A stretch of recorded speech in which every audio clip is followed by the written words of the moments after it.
Are you a typical day camp operator that works so hard you forget to smell the roses? You can put your camp first and you second? Didn't the pandemic teach you that grinding your way through life may bring success to your camp, but not happiness to life? Well, fortunately for us, our co-host Tiff is life coaching corporate stuff shirts about avoiding burnout in their lives. And she's going to share some best practices with us on how you can avoid burnout right now in the camp off season and during the summer. This is the Day Camp Pod.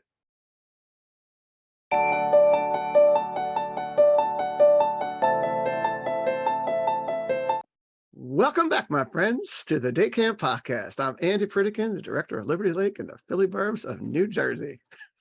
I'm Sam Thompson from Crystal Lake Park District, Crystal Lake, Illinois. And I'm Tiffany Gratton-McDuffie, owner of Purposeful Play, a day camp in Milwaukee, Wisconsin. And we are here today to spread some sunshine and some information about the topic of burnout. Something that day camp people know oh so well. We're laughing, we're chuckling because we're doing what a lot of the talk show hosts do. You know, late show. Did you guys notice on late night talk show, they generally don't do Friday shows on Friday. They do them back to back on Thursdays. So they do a second Thursday one, and that's the Friday one. They act like it's Friday. That's why they're always laughing when they're like, "Hey, everybody, it's Friday," and they're sort of chuckling when they do it because it ain't Friday, right? So we're doing me and the ladies here. We're doing a back to backer here. That's going to be coming out later. That's so a fun fact. I yeah, didn't no, now it's fancy. Yeah, it's a funky thing. I think they changed their suits and all that too. And in the process, you know, I did cut myself shaving. And so it seems a little bit different on this show than it did the first show. So anyway, we're talking about burnout. And you know, the reason it's an awesome topic and we should have been talking about it a long time ago, but you should all follow Tiffany on social media because she really works hard on it. She does a great job, and all her little nuggets of wisdom that she chucks out here just like randomly, like, you know, just like from the hip, she actually really encapsulates them nice in a lot of her posts on social media. And one of the things that she wrote was talking about burnout. And I think she even called herself a burnout specialist, which I cracked out a lot because that's like, wow.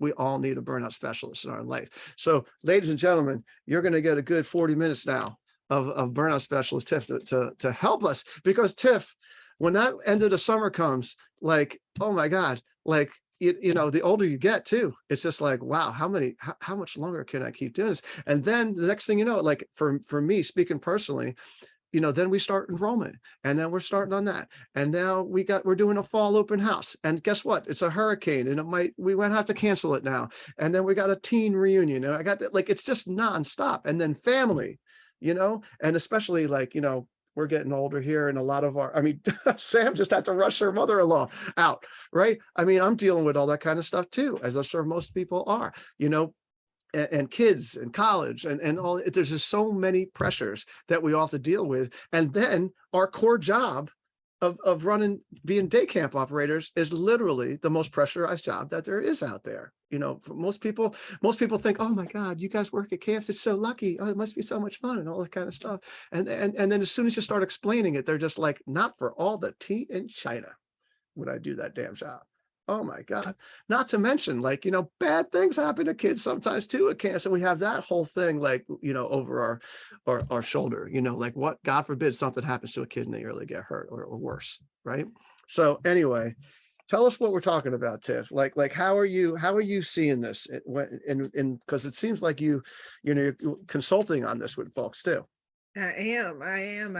I've switched hats again. I don't know. I think I've been would you call me the burnout specialist? I've been the burnout specialist, the burnout coach, the burnout strategist, the anti-burnout strategist, all the titles. So, and talking from experience. And, you know, even when you were describing in the intro all the things that you were saying, I could feel anxiety like swirling up, like you were just describing. I'm like, breath work, and I'm like literally taking a deep breath to like take yoga, it all in. Meditation. That is, you know, that is our reality. And oftentimes you'll hear like yoga, meditation. And to be honest, those are activities that we can do, but really combating burnout, it starts with your mindset, starts with how you think.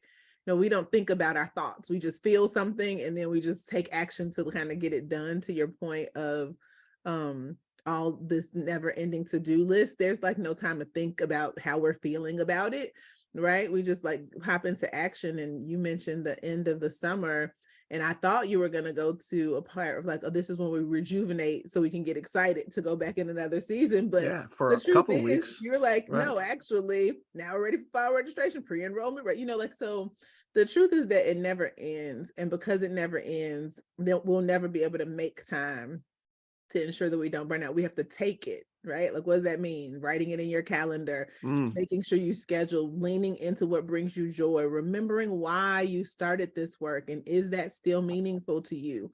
How can you pivot? How can you delegate? How can you, kind of step outside of the scarcity mindset of wanting to control cost and do everything yourself, and like really lean into, I'm going to invest in this and bring up the next generation of leaders. Like for me, I think that was my biggest thing. I have a mom and pop shop, for lack of better words. We started this thing in our backyard with 5 kids, thinking we were just playing basketball, and it morphed gratefully, but into over 200. I think our highest enrollment was ever like 250 kids in a city park, teaching kids who'd never been to day camp, let alone sleepaway camp, how to just like get outdoors and get their heads and bodies back in the game. And so, it's interesting. I didn't choose this work. I used to call myself the accidental camp director. So now I guess I'm the accidental, burnout specialist, strategist, coach. But it's been an amazing ride because it, especially post-pandemic, touches each of us. Yeah. Well, I think that's one of the silver linings of the pandemic, is that people realized what they were doing to themselves. When you had to put on the brakes and come to a full stop, and it gave everybody an opportunity to assess, and I think across the board realize that they needed to be intentional to put more breaks into their life. Yep. Right. Well, today is my day that I'm leaving town. Finally, it's my only break all year long. And my assistant and my boss are fighting over who has to do my job while I'm gone. Nobody wants it. And, tried to prepare so nobody's going to have anything, go wrong while I'm gone, but it'll happen. But I'm getting out of town today, getting out. Yeah. When you started talking about it, the first thing that came into my mind is when I was in my 20s, my favorite book was Stephen Covey's 7 Habits of Highly Successful People, right? Just got me into the mindset of like, of that kind of thing. And what always frustrated me about that quadrant graph that they had, right, was my inability to get out of the first quadrant, which was the things you had to do that day. Right. Because my lists are so damn long. I can't get out of that first quadrant. And there was this quadrant, I don't remember if it was 3 or 4, that I used to just look at and be like, I want, called sharpening your saw. Right. That I was just like, I would just love to be able to read a book. I would love to be able to go to a movie. I'd love to be able to like do these kind of things that when you run your own business, or when you're just a grinder and you have that mindset, it's tough. It's tough to put that aside, right? I'm reading a book right now where it talks about, changing that mindset, and it talks about the addiction of success. How people just so that it gets into your head. It's like alcoholism, where you want to keep on grinding, you want to keep on doing, you want that stuff, and you getting those dopamine hits from, great job, that's awesome, my kid had a great time at your camp, and all that kind of thing, and you can't set that time aside. And one of the things that was told to me a couple of years ago, which I try to tell myself on a daily basis, if not a weekly basis, is that we do not live to work, we work to live. And you've seen this stuff on summer camp professionals, right? Since COVID hit, people are losing their minds, right? They're losing their minds, and they're starting now to rationalize the work-life balance, which again, COVID silver lining.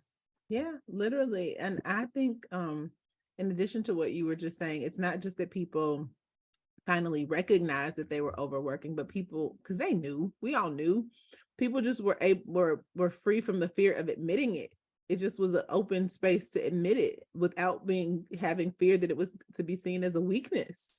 I mean, the world had, for the first time ever, I think in everybody that's living now's life, this collective stop where all of humanity, you couldn't rich your way out of COVID. You couldn't important your way out of COVID. You couldn't wife or mom or dad or business owner, like with all these fancy titles, famous star your way out of COVID. And so we were forced to have a collective stop, definitely a COVID silver lining, because we just were able to sit with ourselves. And so when people used to talk about yoga and meditation and the power of stillness, I used to be like, oh, this is boring. I'm a track star. Like, I'm not interested. This, whatever. But the pandemic gave us that space to just, like, we had no choice but to sit. And we also, were just unified in this idea that, like, life be lifing. I say, like, life be lifing. And so while work is happening, like you said, Sam's mother-in-law isn't well. I just, came through a whole breast cancer battle, and, Andy's dealing with this face cut. No, I'm just teasing. but you know what I mean? Like, life be life, and you be like, we're doing a podcast. Plenty of other stuff. Blood running down your face, like all the things. And so I think it was the first time where we really realized that, like, work and life are not separate. And I had been doing this, my campus called Purposeful Play, and I do all play things. So I had this kind of empowerment, but also personal development organization for women called She Plays. And it was all about helping women add play back into their calendars. And because, men also, have opportunities to have better self-care, but there's been a man cave for forever. Like, the She Shed just came about with the Geico commercial a few years ago. So I think that's one space where women could really, especially women leaders, could take a look at, like, what men were doing. They grab their basketball bag, or they go to the cigar bar, whatever their thing is, they kept doing that thing, whereas women would just go hard on full stop when titles would get added to their plate. Mom, grandma, business owner, whatever. The more titles you got, the less dedication it was to your own well-being, with the thought that you could handle it, with the thought that, I'll do it later.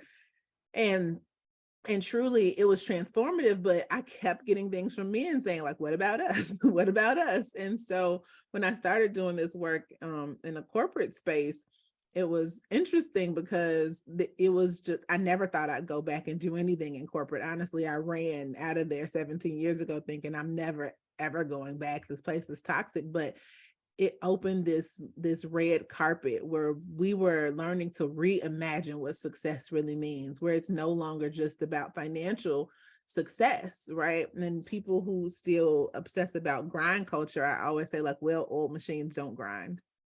If your car is grinding, you like, whoa. If you're anything you like that's mechanical, if it starts grinding, you like, that's not good. But when it comes to ourselves, then we just like, it's natural because we were rewarded for this overworking mentality. This, oh, he makes the impossible happen. Yeah. And you know what happens when the impossible happens? It's not sustainable. And yeah, I'm my own student, and it just kind of flourished. So, especially for camp people. I love that analogy about the grinding. That's perfect. Well, Sam, since you're the elder stateswoman here, and you work for an organization that as soon as camp starts, the next thing starts, right? With your after school programs and before things and all that kind of stuff. Like now that you've taken, like, a long view on this, you've done this for many years, like, what do you do to pace yourself to make sure that, you're not losing your mind? Because you get a lot accomplished. Right. My other epiphany with all this is I'm on the board for ACA, and I'm standards chair, which has a lot more work than any other position there. And so I had all these other things on my plate as well. And so I had to learn to say no to certain things if I felt like I had given all the juice I could to a project and I needed to say no to that one and go find something new that re-energized me, that, gave me back my spark, which the podcast did that for me 4 years ago. It got me up and going again. And I've been trying to, I have 2 people that left this year and 2 more retiring next year. So I've been thinking a lot more about succession planning, and for not only me, but for the people around me who have been with me. So I've been trying to make sure that I'm sharing how I do things with people. So if I'm out, I'm not just shutting the place down, because for many years I was the only one that knew how to do that, this and such. And that's not a good way to lead, like Tiff was saying. So the last part of that for me is that I'm holding fast on my vacation time. I'm setting time to get away, and by golly, I am going out that door at 3 o'clock today, and no matter what happens, because for my own mental health, I do need to do that. I need to go sit on the beach and relax. So, but I didn't in my early years, back then the mentality was go, go, go. And so at this point, I'm learning better how to take care of myself as well. And I watch all Tiff's stories and everything on social media, which are very inspiring. So it's so funny because I try to hide them in the background, like I just do them in my stories, but now I have a social media person who handles that stuff for me. And so she pulls them out and like puts them on my main pages, and even on LinkedIn, and I'm always like, you let them in the closet. It's a huge topic. Yeah. We got to jump on it while it's there. So we're going to take a quick break. When we come back, Tiff is going to tell us how we can sort of get started and create a framework so that we don't lose our minds and get burnt out so quickly and easily. So as we like to say, scheduling is hard. It's the kind of thing that could give you burnout. All right. All the programming and stuff that you got to do with your camp schedule. Oh my gosh. I've seen some of these schedules, like pages and giant pieces of paper on big tables. Like, oh my gosh, like hours into the wee hours, right? Working on that. It's hard and it's easy to make mistakes, and it affects every camper summer. It's time to make it easier. You have so many things to be thinking about as a camp operator. Don't wait until May to tackle your activity schedule. Get your schedule set up now. Let camptivities help you create an engaging schedule without the mistakes and less time, so you can get back to the other parts of camp, the parts that you actually enjoy. Camp Activities does auto scheduling, camper scheduling, group scheduling, elective scheduling, so much more. They didn't even put it in this little ad read. They do rainy day scheduling. You can flip it to rainy day scheduling. Isn't that crazy? So if you're looking for a better way to schedule this summer, let's talk Camptivities. Okay, we'll show you how to make the next big thing in camp. Visit camptivities.com and set up a time to chat. Get away from your desk and get outside and play. Camptivities. All right. So Tiff, segue into your tips. But I bring him up all the time. He was one of the great mentors for me, and he's still around, still mentoring. All right, Jay Jacobs over out in Long Island, and he's talk about a grinder, especially when I met him in his early 40s. I mean, this man, he could work like there's no tomorrow, but he set up parameters that he was really strict and disciplined with. Now, he came into work early, came into work like 7 in the morning. All right, but like Sam said, of getting out the door, he was out the door at 5, maybe 5:30. Every day. Okay. And he made sure that he got home and he put that time in to spend with his family and to not work. Right. He also came in on Saturday mornings. He had a set time. He came in on Saturday mornings and worked until around noon. And that was like because that's part of the problem too. Is that you have all these things to do. When you're in charge, you have all these things to do and you're set to do them. And then all of a sudden, all your direct reports start coming to you and start asking you questions and stuff. And then the end of the day comes and you're like, oh, it's 5 o'clock. It's 4:30. I didn't get anything done. And now you spent 3 hours, or you go home and then you work at night until 10 o'clock at night, because now you're going to get uninterrupted time. So he put in those uninterrupted times into his daily schedule.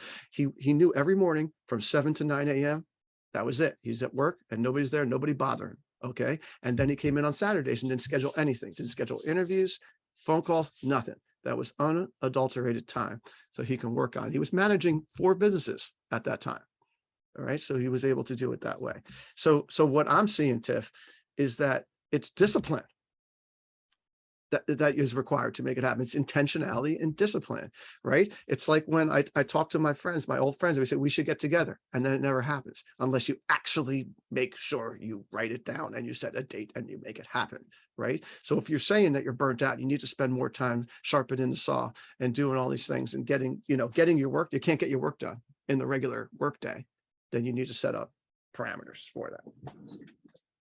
Yeah, we were talking a little bit in the break between the last pod and this one about how when you set boundaries, like the those that mind don't matter, and those that matter don't mind. Like the only people who are mad about the boundaries that you set are the people who benefited from you not having any. And it's really up to you to take, like, to have the autonomy to say, this is what I'm going to do. This is how I want my life to live. This is how I want my life to be. This is how I want my life to look and feel. And to have it with a reckless abandon, right? It's great to hear you talk about that example, because that's exactly how you do it. You determine. He knew, obviously, what he wanted his life to look and feel like. He knew what was most valuable to him, both work and home life, and didn't want to have to choose between the two. And for people who, may work in the office who aren't actually out there in the field, it's like very hard because work and home collided during the pandemic. So it's just like, oh, work is in my bedroom, out there by the kitchen, that's home. Like, how do you really separate? And so that's why it has to start with discipline, like you said, because it has to be a choice. And it can't be, well, I have to do this, I have to do that. You have to make your time and the ways you want your life to look and feel be very non-negotiable. I have these signs everywhere. It's so funny. My kids will say, like, insinuate, like we're in the loony bin, like, mommy, why do you have to have the signs everywhere? Do you forget? It's like, this one says, like, doing is a quantum leap from imagining. And that's just to the point of what you said, like, get to work, know what needs to be done, do those things, draw a line, cut it off, and keep going. I also have this little stop sign, like, and this is because I won't stop. Like, I'll be in a zone. I'll be like, well, just 15 more minutes, So one of the things I do is I set a timer for uninterrupted time. You said he had like a 3-hour block. Like, people work best in like 90-minute segments. So if I have a looming list of things to do, I set my big 3 for the day. It feels weird because it's like, girl, you got 23 things to do. But once those 3 are done, then you can add 3 more. You can add more in, but starting with the list of 20 is just disempowering, right? So, I'm not saying everybody should have signs, but maybe, right? And then also, like, I celebrate my wins. So, like, when the one little thing is done, look at the other side. And it's like just Jedi mind tricks from a person who was a chronic overworker, who prided myself on the grind. I got it out the mud. I got it out the dirt. I made something out of nothing, all the things. And the truth is that while that's amazing and it was awarded, it's also just not sustainable. And, my burnout, when I was in it, I don't think I would have acknowledged it, because it was just like, this is just the way it is. We're just getting things done. I have these goals and this is what I have to do. The problem is that as I looked around at a lot of the moms we were serving, is that it was everywhere. And so we were providing all these great opportunities for kids to learn and grow, especially in the urban environment, to get out in nature. But if they went back to moms or parents who were just like stressed out, didn't feel like having conversations that happened at camp, didn't want to continue any of the fun, uplifting spirit, and like camp had to be their escape, they were almost a little indignant at camp, like, oh, this happens here, but this doesn't happen at my house. So then you had a different looming issue. And obviously these parents are like spending their time, money, and energy to get their kids to camp. So they didn't want to be that way. And so it was almost like, it doesn't matter what impact we make. It matters far less the impact we make on kids if they go back to moms that are chronically burned out and stressed out and, can't make room for themselves edgewise. And in my own home, it was like, I have this whole camp that's dedicated to social emotional learning, and kids, come as strangers and leave as friends, and they have confidence and all these things to be better on the court in their classrooms and in their communities. But I'm at home, like, haven't slept, bags under my eyes, taking naps at the red light. I mean, I won't admit that that was a real thing that happened, but it may have been. Just like, what are you doing? Like, how are you really serving your family? Are you living a double life? And so really, as we pour, like, social emotional learning is the curriculum of camp, right? I would love to see how Camptivities has that written in, right? But no, I mean, I believe that maybe they just give you the activities and we have to like make sure that we infuse that. But what's the point in us teaching it all day long at camp, making it our business to teach it, and then we don't live it? And that's the point where I was at, where I was just like, you're teaching something you're not doing. And so, yeah, it's my life now. Yeah. So well, I just want to throw in there that from what I see in my old age now, when I was in my 20s, right, I made sure that my social life and that my leisure time was a priority, because I was coming out of a time where it was, and I was sort of like, and whether I had girlfriends or fiancés or recently married or whatever, I had that ability and flexibility, and I made it a priority.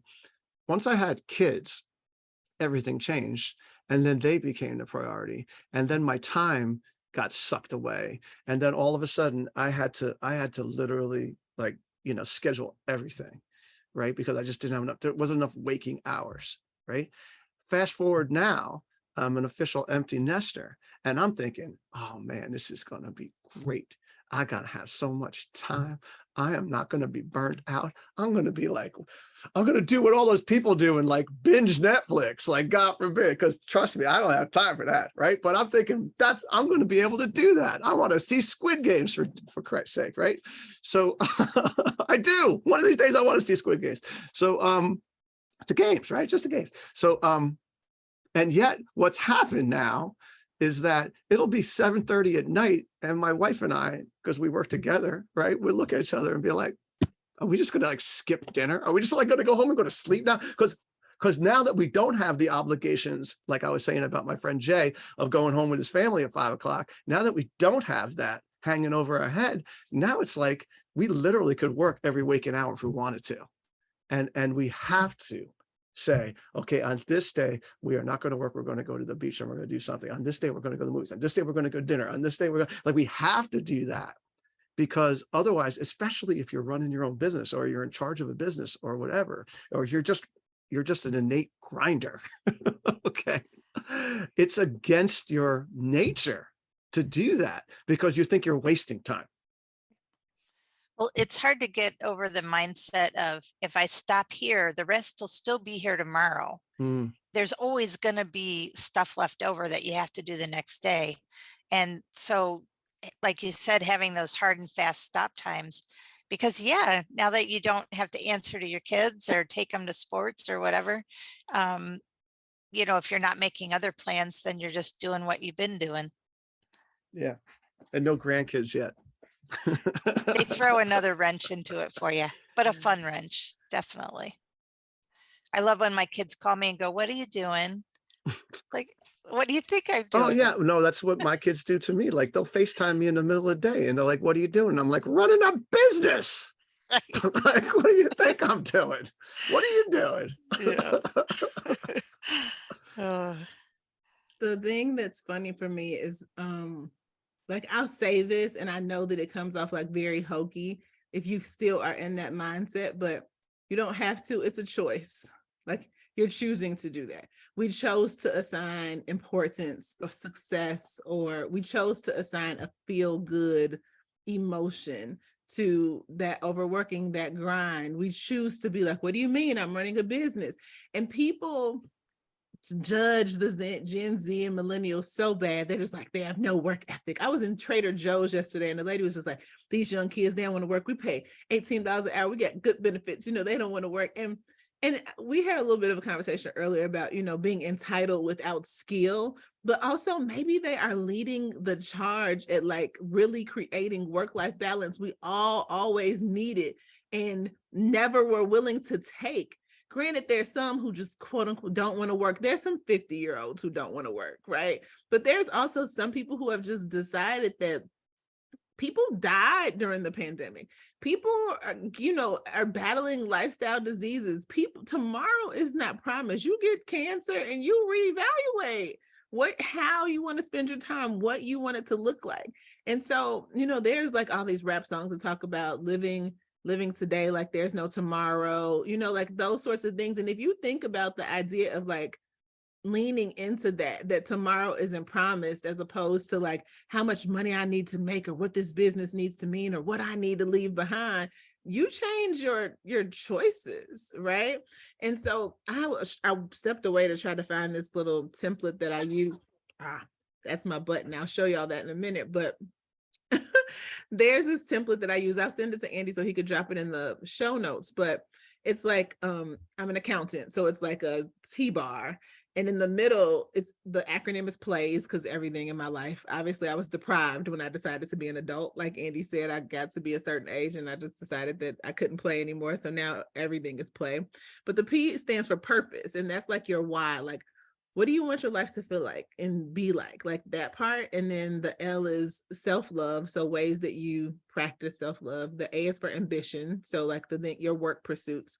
The Y is for youthfulness. And then the S is for slays, which again, this was written within the lens of women. So like about keeping yourself up physically and that sort of thing. And for me, when I first looked at this, all of my goals, like when you look at your goals for the year or a month or whatever, all of my goals were heavy in that A quadrant.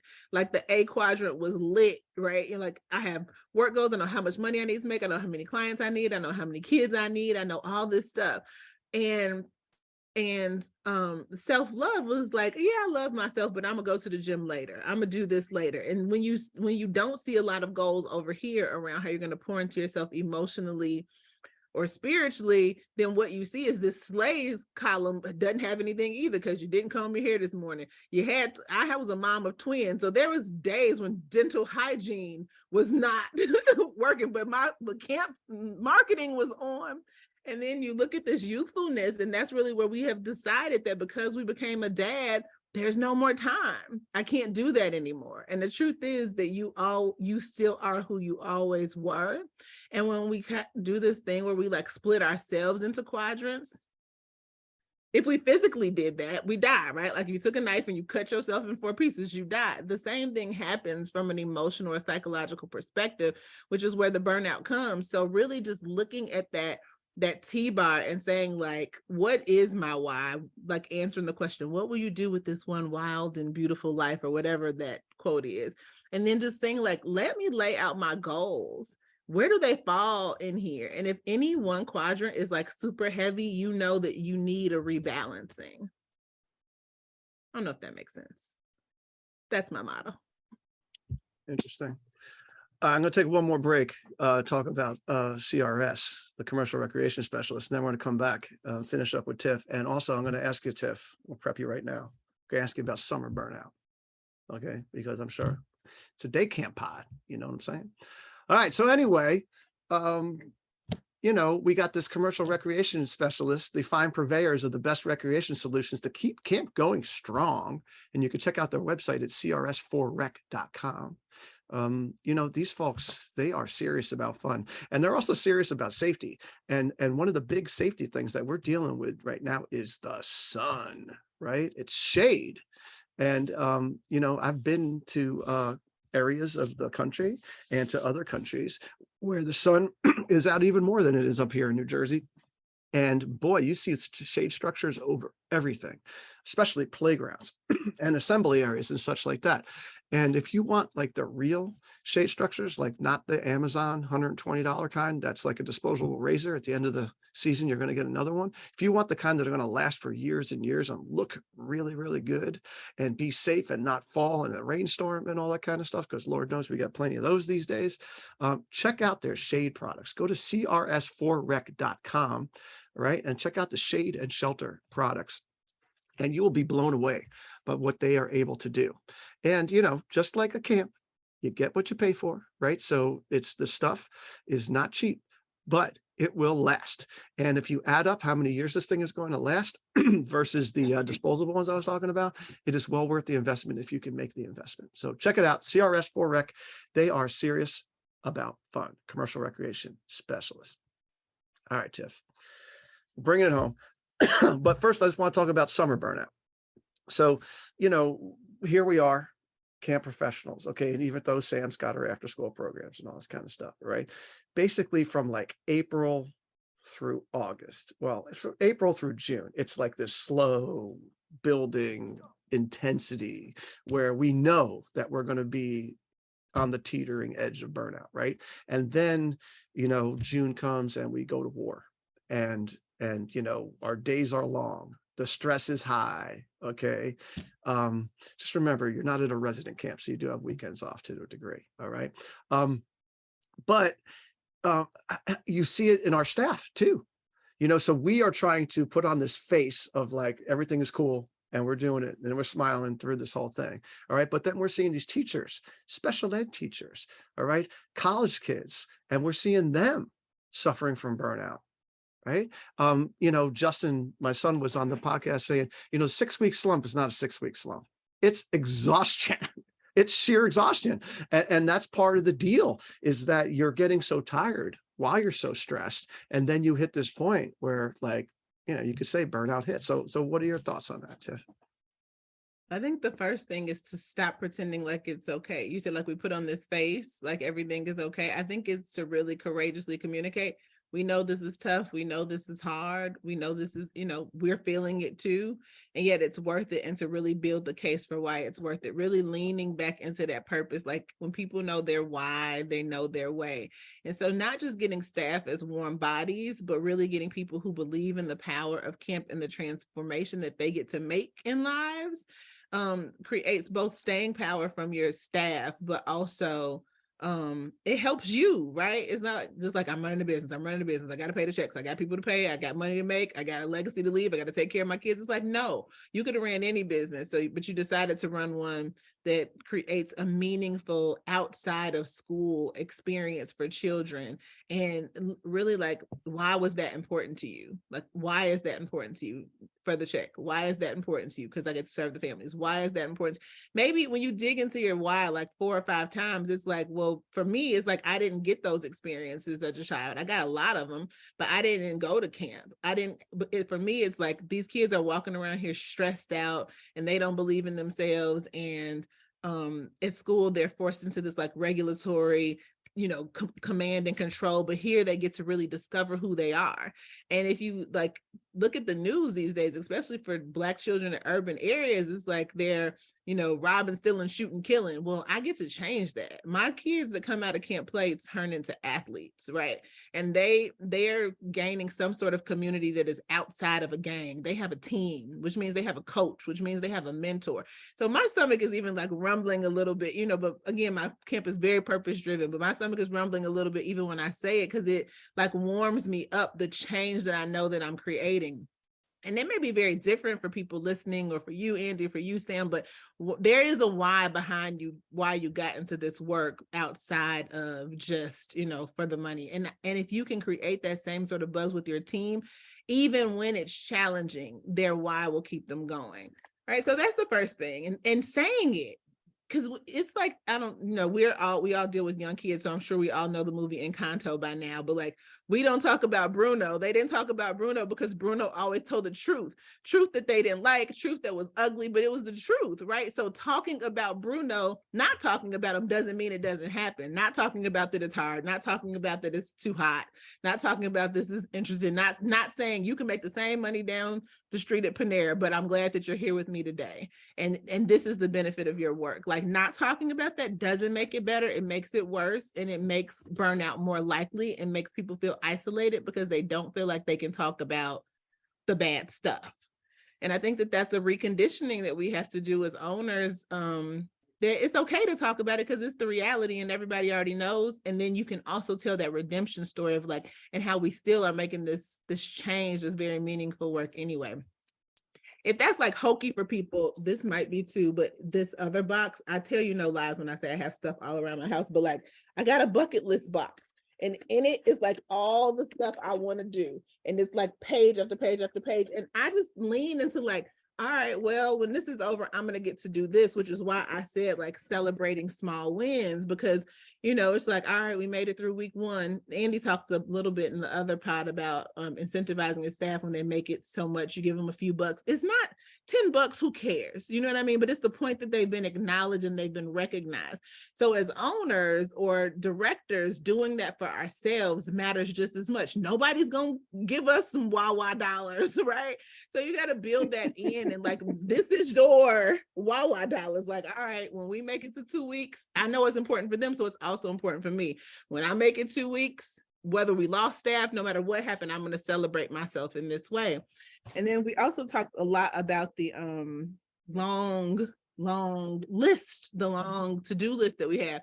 So literally, and I create these for my clients. They go out to them in a box, but I have a quit list. Like, as many things as we're doing, as many things we need to stop doing. Like, what can you reprioritize? What can you delegate? What can you give away? What can you stop? What's a time drain? What doesn't energize you? It's like that 80-20 rule. Like, sometimes there's a bit of ego associated with how many things we can get done. We've been killing it since whenever, like, and killing it is killing us. So it's just like, what can you put on your quit list and like make that a thing? And then for my staff, I did do this year, but also for my clients, teachers, and in the corporate space, I have another little list, my badass list. And it's like, what are all the hard things I've done in the past that prove to me that I can do this hard thing that I'm facing now? And like, so for my clients, I put it in like this little jazzy box, and it comes with a box, and they got all their little things. And I call it like a coping box, because that like change and challenge are coming. And so they'll have like all my little trinkets that I put in it when I send it to them, but I encourage them to add in like their favorite things. So if you love chocolate, find a piece of chocolate and put it in there. If you have a favorite song, create you a playlist and put it in there, and as a reminder to play that song. It's almost like having your like those fire extinguisher boxes. It was like break in case of emergency, break glass, and it's like that's your box. It's just like, it's been a hell of a day. Where's my box? You're looking for your box, because you know that there is an answer, right? It doesn't have to be like this is the way it is, but there's actually an answer. So I don't know. Those are some of my mindset tricks. They've worked wonders, I'll tell you. Tiff, when you were talking about the why, I did a self-evaluation with the staff, and I actually found a good template this year, but part of it was because it had them reevaluate why they were there. And I was amazed at how thorough the answers were, and, helped a little bit with the overall burnout. But I love all your ideas. I'm going to have to make a quit list and my badass list. I'll send you some. That's awesome. Yeah, I think that part of the problem that we grinders have is that quit list thing. Because you mentioned it, delegating. That it's a big issue. And whenever people come to me and they're all, stressed out, burnt out, all that kind of thing, it's the first place I go. It's just like, we got to find somebody else to do that. Like, you only have so much bandwidth. You can't soak up your bandwidth with this thing that you don't need to be doing. You're doing it. You know why you're doing it? Because you've always done it. And not because you have to do it. You're not the only person with the ability to do that. We can train somebody to do it, or we can outsource. I think part of the issue with small businesses is that we have skeleton full-time teams, and everybody's taking on wearing so many hats and all that kind of thing. And again, COVID silver linings, I think that gave us pause to think, okay, you know what? The bookkeeping, let's find a bookkeeper. Okay, you're not a bookkeeper. You're trying to do it. It's taking you 10 years to do everything. Let's find another person to do it, right? HR kind of things. Let's find someone else to help us that. Advertising. Okay, we're not so great at graphic design. Let's find someone else to do it, right? All these things. Cutting the freaking lawn. Like literally there's camp directors that are cutting their lawn right now, right? It takes 3 hours. And I know it's soothing. It's like meditation for some of them, right? But you can outsource these things and free up your brain and free up your time and your life to do some of those things that are in that little box that Tiff has. Yeah, and to do some of the things that matter most to you, right? And to say, like, we are working. If we were all rich, none of us would be here, right? So if we won the $1 billion lottery tomorrow, who knows how quick we'd blow it, but we'd go do the things that matter most. You'd be somewhere out of the country visiting your daughter. Sam would be somewhere, on the beach already. Like maybe we'd still do this podcast because we actually enjoy it, right? Like, with the number of things I have to do, this is the last thing. People are like, well, you sitting on a podcast talking about day camp. Do you still do day camp? And I'm like, I still own one, and I just have a genuine love for it. But I'd be doing this from like Costa Rica, Sam, in a swimsuit, right? So it's like us making the choice to know that we don't have to operate in the scarcity mindset. We talk about taking it, scarce things, and parents having scarce thoughts and wanting their refunds back. But when we refuse to delegate, when we refuse to outsource because we are looking at it as an expense, we're being scarce with ourselves.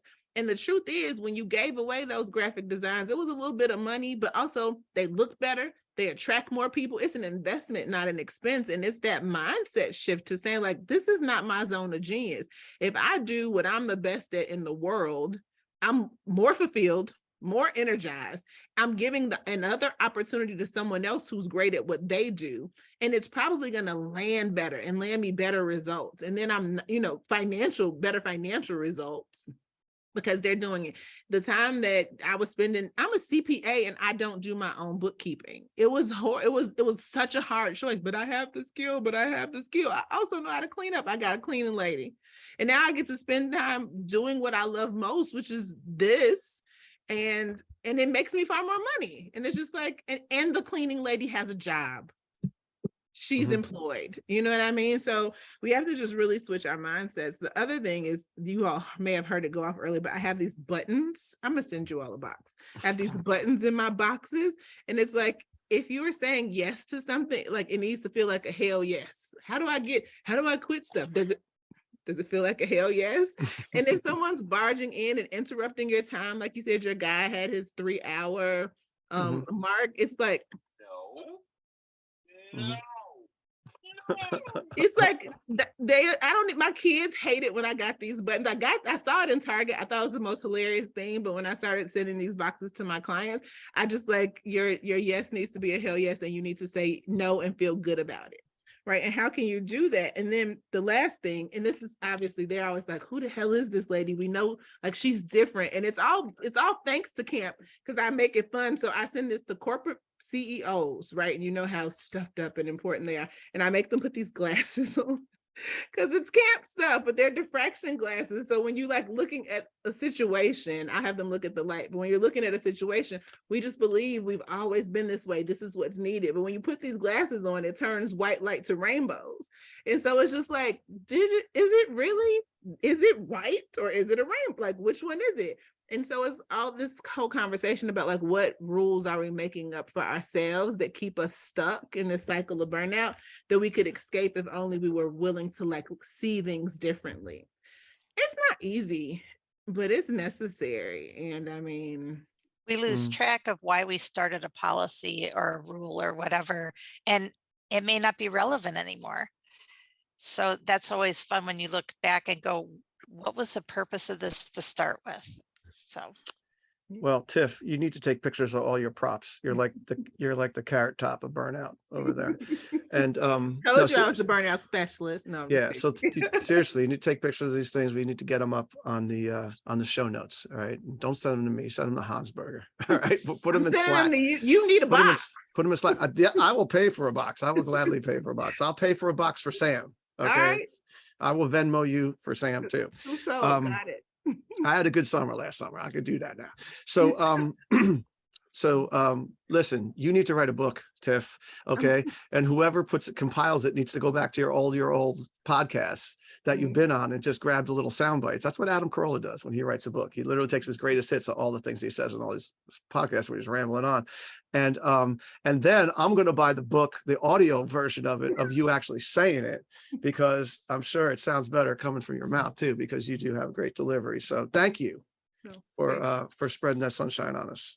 There was a lot of great golden nuggets in there, and we really appreciate it. And if you could just go back to the beginning, Tiff, it was that saying that we said at the last episode also with Jonathan, about when you make decisions that it affects you. Right? Can you just say that again? How it affects the person? It's like saying no to something, right? It's what I say. You're so worried about the effect on other people.